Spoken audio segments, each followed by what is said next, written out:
Hey guys, let's take a trip back in time. It's December 15th of 2007. And what am I playing on December 15th, 2007? Madden. 11 hours, 48 minutes. I think we left this on quite a bit, which can explain the inflated numbers in that thing. Yeah, look at this. You can't play a game for 27 hours in a day. That's ridiculous. Yeah, we definitely left it on overnight. Or probably the night before. Or something. Yeah. Madden.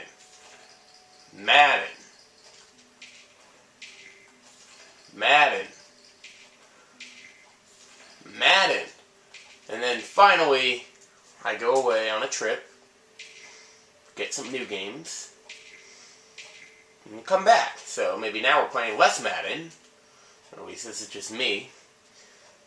Super Mario Galaxy, The Simpsons game, and The Sims 2 Castaway. Guess which one left the most impression on me? I don't even have to say it. It'll speak for itself.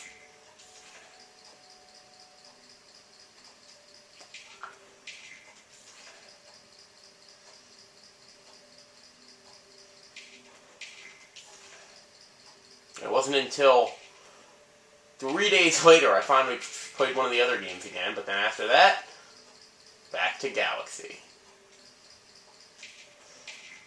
When did I play Sims 2 again? I must really not have liked that game. Yeah, okay, anyway, there we go.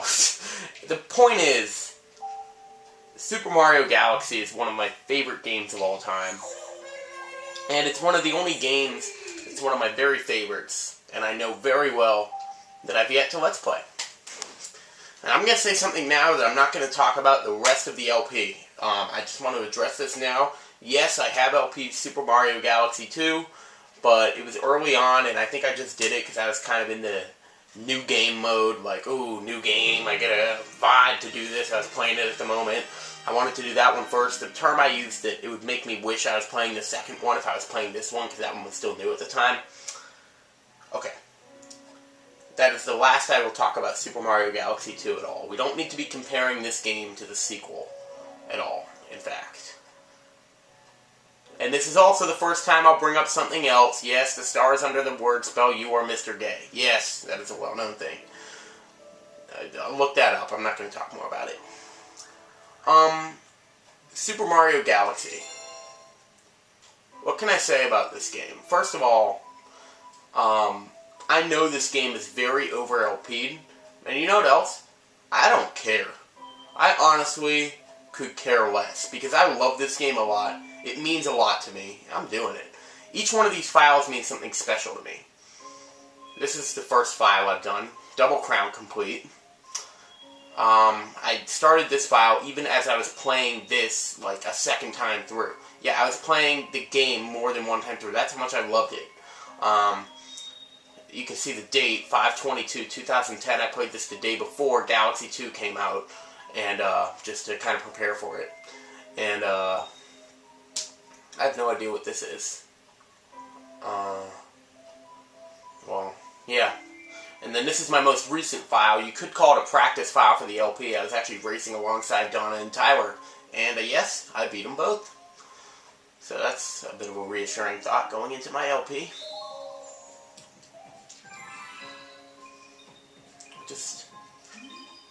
Now, I know I said I wasn't going to talk about the Galaxy 2 LP anymore, but I'm not going to talk about it until after I turn on the game. I gotta go with my first ever. There's just no other way to do it.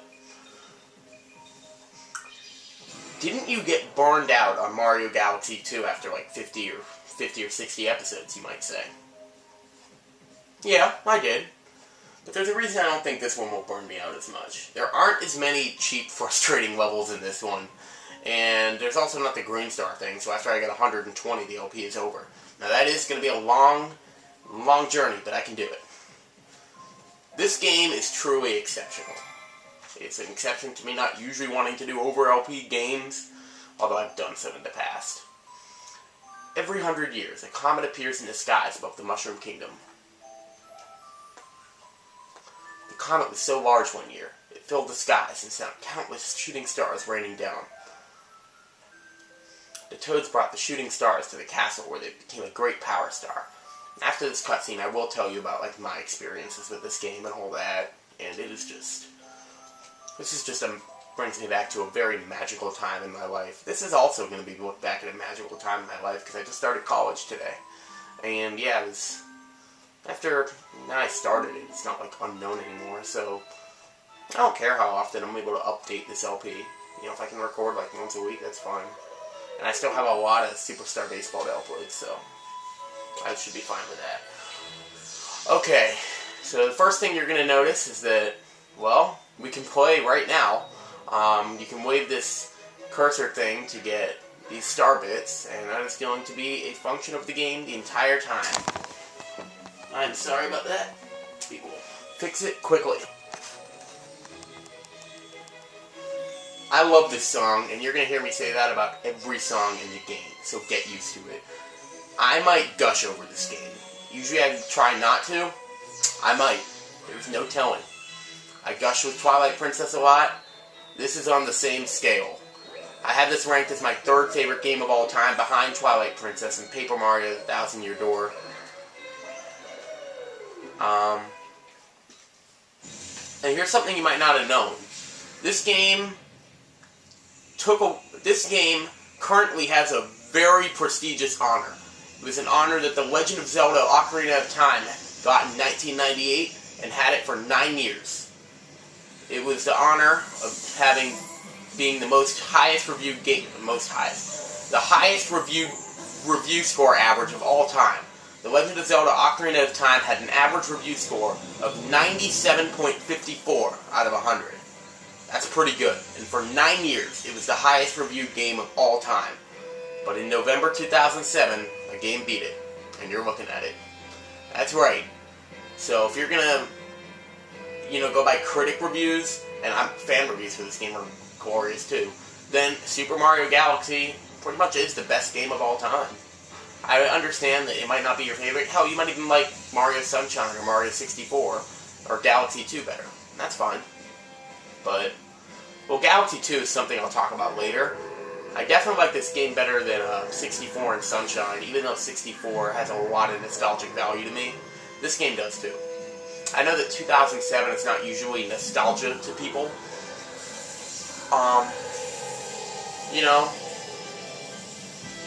You gotta think about it. This game's 6 years old now, and I can't believe that. Just looking at this, I still feel like it's so new. I mean, how could this stuff not be new? So at the time, these graphics were the best on the Wii. I mean, look at that. That is gorgeous. But, yeah, so the princess is in trouble, and we gotta go save her. So anyway, our moves. We'll get into those more later, but you can run, jump, long jump, and triple jump, and more that we will get in a little bit. Help me! So when I first played this game, I'd been playing a lot of Madden, and a lot of, I think the reason I showed the Madden is just, I really had to play a truly amazing game for the Wii. Now, I already had beat Super Paper Mario, so... And for a while, that was my favorite game for the Wii, but... And this one is. And I am going to be calling this my favorite game for the Wii a lot. Simply because, Twilight Princess, as great as it is a GameCube port. And also, I really... Don't make me choose between the two. Honestly, don't. So... I'll just call Twilight Princess my favorite GameCube game that was ported to the Wii. And I'll call this my favorite Wii game. And that's all I have to do. Don't make me compare them. Because it's really impossible to compare them because they're completely different games. I will say this though. When I used to write reviews and do reviews, there was only one game I gave a 10. And, yep, you're looking at it. A perfect 10. I don't hand out perfect 10s, and even to this day, there's no other game I can think of that would get a perfect 10 out of 10. It all has to do with, it doesn't have to do with being my favorite as much as it has to do with, I don't think there's anything wrong with this game. I honestly don't, you might hear me say, oh wait, if I screw up, but I think the difficulty curve is great.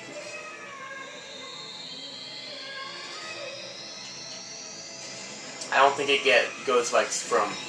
I don't think the difficulty like spikes like it does in Mario 64 at tick-tock clock. Sunshine, I don't know, it didn't really spike. I guess Sunshine was okay. What are some other games that have ridiculous difficulty curves? I feel the difficulty curve in what's it called? Banjo-Kazooie isn't too great. Kind of on the same boat as some other.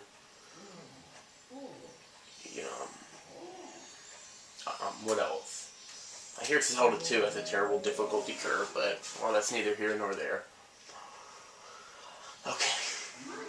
So, I know I haven't been talking, because it's like the same as ever, but, well, this time Bowser rips Peach's castle out of the ground, and sends Mario off instead of to the ground, like in Paper Mario, instead here. So, we are on a spherical planet, with a force field, that doesn't seem like it would really block anything. Let's play hide and seek. If you catch all of us, we'll tell you about where you are. So we have to find all of them, and they just disappear. I've played this game so many times, of course. I remember where everything is by heart, and of course I played it recently. We find one in the bushes right there, and bunnies will drop star bits as they go. If you haven't played this game before, you might have a little trouble getting used to the controls on a spherical planet. You'll get used to it. And they start you off easy. So don't worry. Oh, I knew I should have hidden in the crater. So if you find someone and they say they should have hidden somewhere, that's your hint of where they were. So jump in the crater. Now be careful, there's actually 2 holes on this planet. One of them goes all the way through the planet and takes you to the other side, and one of them doesn't. And the one that doesn't is the one where the leader of the bunnies is hiding. And this is the one I usually get last, but, well, if I get it first, then he'll actually tell me something new. You caught me. And you can see they're turning into star guys. And that one is very important indeed. Only had hidden in the pipe. Yes, there is a pipe on this planet that kind of functions the same way. There's coins in this game, too, which serve to refill your health. Where is the pipe? Shouldn't be having trouble now. But, you know, it's okay. We're just exploring. Eventually I'll be like, okay, where's the freaking pipe? But right now, we're just exploring. I mean, look at where we are. I mean, who knows where we are, honestly.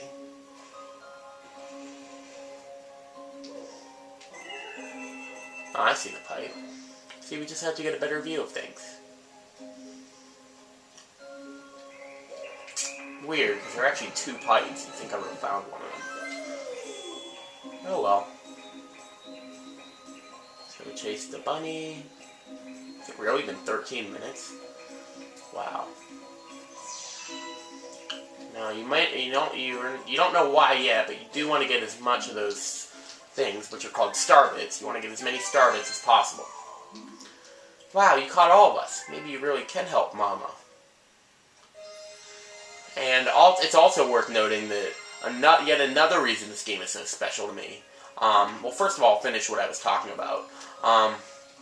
You know, I was just playing, you know, kind of Madden, and I was playing a lot of Mario spin-off games. And so when I heard Super Mario Galaxy, it just sounded so new and different. And, oh God, was it ever. And, you know, games that I were playing at the time were Mario Party 8 and Mario Superstar Baseball. And Super Smash Bros. Melee, Brawl, and Super Slippers weren't out yet at the time. But, and of course I love all those games. But, you know, you've heard me talk about Superstar Baseball. This is Rosalina. I watch over and protect the cosmos.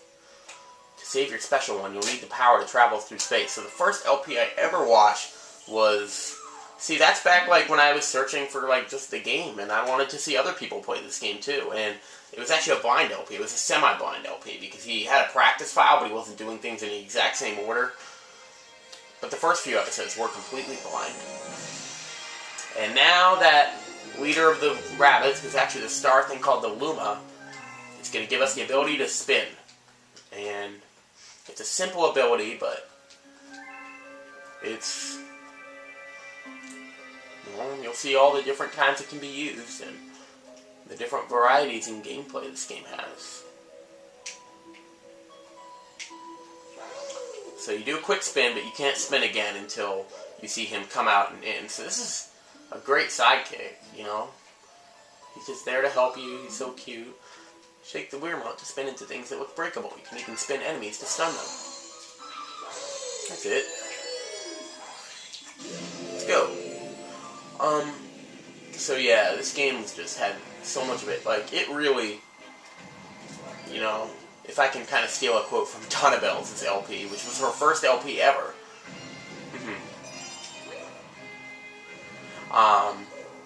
She said that it just blew her mind, and I felt the same way. This game really did blow my mind. Some of the most creative platforming of all time here. Okay, so you don't want to fall in anywhere that has a black hole. So, star chips. No, these ones you can't skip. A bunch of them you can skip, but these ones you can't.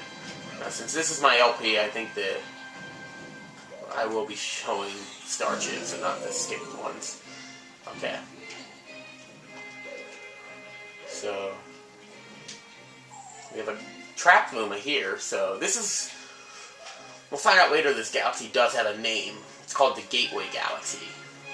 So you're going to be exploring lots of different galaxies in this game, and it's just going to get really fun. So, in these first couple planets, the enemy that stands out from the rest is the one that you want to kill. So this Goomba is a regular Goomba, and not the Space Goomba. Now, there's something really important that is true now, and you're going to want to keep in mind from now until the rest of the game. Now, this is speaking in a general sense here, and it's not true all the time. First of all, this is a swing star, another type of launch star that tends to not shoot you as far. And it just uses transportations to the next planet, so that's really all it is. But just, I love them. I love launch stars and swing stars. So these can serve as little.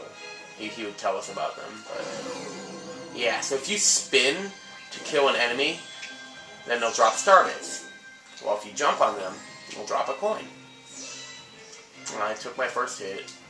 Maybe I can do a no-death run, although I highly doubt that. But let's just see how long I can go without dying.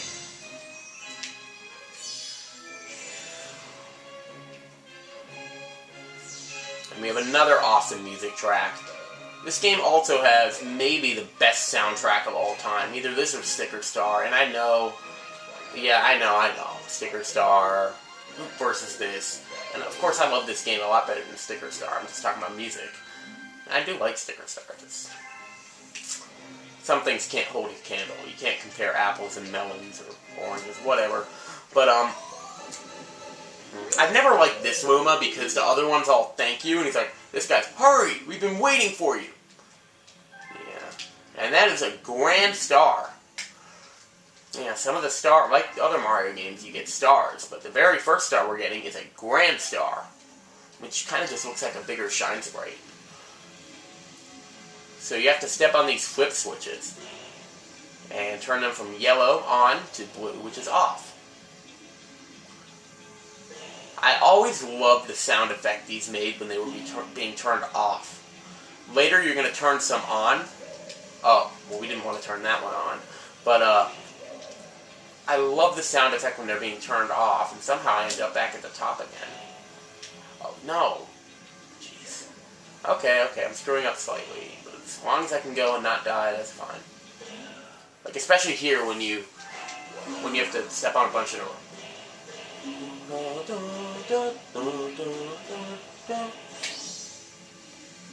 it always skips the last note.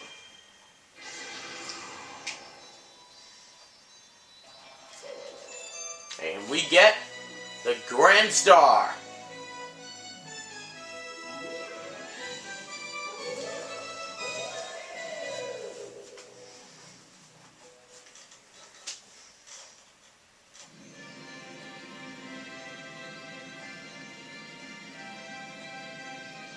Sorry if my commentary is not great, but it's just... I'm having a great time so far. I was going to say something. So now we're at this really weird place. Throw a grand star at Random ball? How does Mario know to do that? Oh yeah, I was going to talk about the LP. It's like so funny with his reaction to when the Luma said Mom. He's like, maybe now we can save Mama. He's like, who's Mama? So every time you get a Grand Star, this is, as you may have guessed or known, the main hub. And this is where you get to all the different galaxies we're going to be exploring. And they're all found in domes. Every time you get a Grand Star, you open a new dome. You can see another one off in the distance that's closed. But for now, we opened the terrace. And in the next episode, we will talk to Rosalina. See you then.